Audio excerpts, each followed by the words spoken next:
આમાંથી બહાર નીકળવાના કયા પર્યાયો છે? કારણ કે કેટલી એવી ઇન્ડસ્ટ્રીઝ છે ગેસ ને ઓઇલને લઈને જે અફેક્ટ થઈ રહી છે. સૌથી મોટું એક્ઝામ્પલ જો આપણે વાત કરીએ તો ભારતની ટાઇલ્સની કેપિટલ કહેવાતી મોરબી આજે ગેસની અછતના લીધે કેટલો મોટો પડકાર ઝીલી રહી છે.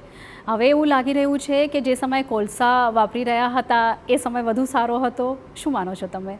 આવા ક્રાઇસિસમાં તમારે શોર્ટ, મીડિયમ અને લોંગ ત્રણેય પ્રકારના સ્ટેપ્સ લેવા જોઈએ. શોર્ટ ટર્મમાં જ્યાંથી મળે છે ત્યાંથી માલ ઉચકી લો. આપણે રશિયા, વેનેઝુએલા, ઈરાન, આફ્રિકાથી ઓઇલ એન્ડ ગેસ લઈ રહ્યા છીએ. જેટલો મળે, જે ભાવે મળે એ લઈને ઇકોનોમી ચલાવવી પડશે. બીજું છે લોંગ ટર્મ. આજે આપણી પેટ્રોલ ડીઝલ ગાડી જો ઇલેક્ટ્રિક ને હાઇબ્રિડ પર હોતે તો શાયદ આટલી તકલીફ નહીં થતે.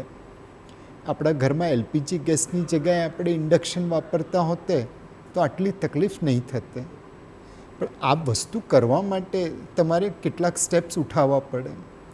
પહેલું, ઇલેક્ટ્રિક ને હાઇબ્રિડ માટે રેર અર્થ હોવું જરૂરી છે, ટેકનોલોજી હોવી જરૂરી છે.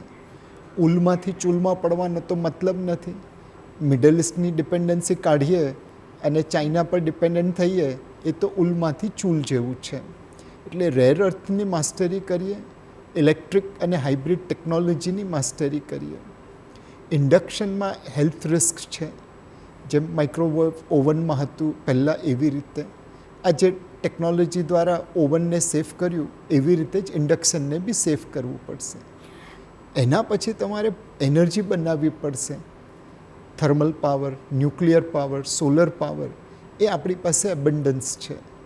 એટલે પાવર બનાવીએ અને ઇન્ડિયાનું ઇલેક્ટ્રિફિકેશન કરીએ તો નેક્સ્ટ ક્રાઇસિસમાં ઓઇલ કે ગેસ આવે કે નહીં આવે આપણને બહુ ફરક નહીં પડે.